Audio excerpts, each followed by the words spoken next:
Hello friends, તાજેતરમાં તમે બોલિવૂડ અભિનેત્રી શાલિન ચોપરાનો વિડીયો જોયેલો હશે કે જેની અંદર બ્રેસ્ટ ઇમ્પ્લાન્ટ સર્જરી કરાવ્યા પછી એમને પોતાનું ઇમ્પ્લાન્ટ જે રિમૂવ કરાવી દીધું છે. તો આવી સર્જરી કરાવતા પહેલા તમારે શું ધ્યાન રાખવું જોઈએ?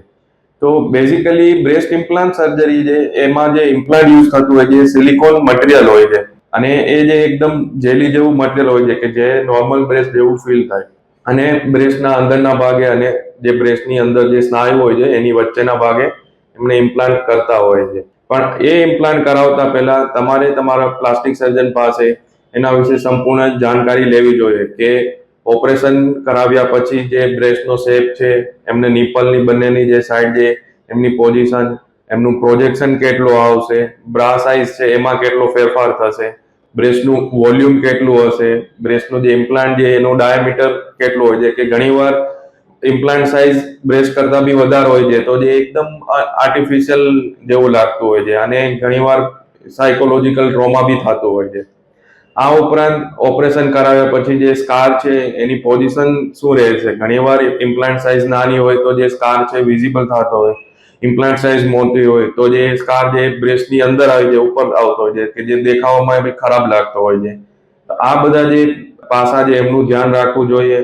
અને ઇવન બ્રેસ્ટ ઇમ્પ્લાન્ટ સર્જરી કરાવ્યા પછી શું શું તકલીફ થઈ શકે કે એમાં પાણી ભરાવવું, લોહી ભરાવવું, પછી ઇમ્પ્લાન્ટ જે એનો શેપ છે એ ફેરફાર થઈ જવો, પોઝિશન જે ગડબડાઈ જાય અથવા તેમની ઇમ્પ્લાન્ટને આપણે ટાંકા ખુલી જતા હોય તો બહાર બી નીકાળવો પડે. આવી બધી કન્ડિશનમાં શું શું આપણે આગળ ટ્રીટમેન્ટ કરી શકીએ એ બધી વિશે બી જાણકારી લઈ અને પ્રોપર ડિસ્કશન કરી અને પછી ઓપરેશન માટે આગળ વધવું જોઈએ. ઘણીવાર બ્રેસ્ટનો જે શેપ છે એ બી ઉંમરની સાથે ચેન્જ થતો રહે છે. જેમ કે પ્રેગ્નન્સી કરાવીએ છીએ, સ્તનપાન કરાવ્યા પછી જે બ્રેસ્ટના લિગામેન્ટ છે, બ્રેસ્ટના સ્નાયુ જે થોડા ઢીલા પડતા હોય છે ને નિપલની પોઝિશન જે ચેન્જ થતી હોય છે. તો આ સાથે બી જે આપણે ઇમ્પ્લાન્ટ કરાવેલું છે એની બી પોઝિશન ચેન્જ થતી રહે છે. 10 થી 15 વર્ષ પછી જે ઇમ્પ્લાન્ટનું જે શેપ ને એ બધું જે ઘણું ચેન્જ થતું હોય છે.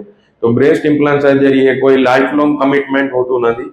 એમાં જે ઉંમરની સાથે સાથે ચેન્જીસ આવતા હોય છે અને ઘણીવાર મટીરિયલ જે તમે કઈ યુઝ કરેલું છે, ખરાબ મટીરિયલ જે યુઝ થતું હોય માર્કેટમાં સસ્તા ભાવે મળતું હોય છે એમાં ઘણીવાર મટીરિયલ તૂટવાના ચાન્સ બી વધારે હોય છે કે અંદરનું જે મટીરિયલ લીકેજ થઈ જતું હોય છે. આ ઉપરાંત ઘણા કન્સર્ન્સ એવા બી હોય છે કે બ્રેસ્ટ ઇમ્પ્લાન્ટ કરાવ્યા પછી કેન્સરના ચાન્સીસ વધે છે કે નહીં. તો જનરલી જેટલા બી રેકોર્ડ થયેલો જે ડેટા અવેલેબલ છે એમાં કોઈ એના પર એવું તારણ નીકળેલું છે કે બ્રેસ્ટ ઇમ્પ્લાન્ટના લીધે કોઈ કેન્સરના ચાન્સીસ ઇન્ક્રીઝ થતા નથી અને એના લીધે કોઈ કેન્સરને અસર થતી નથી.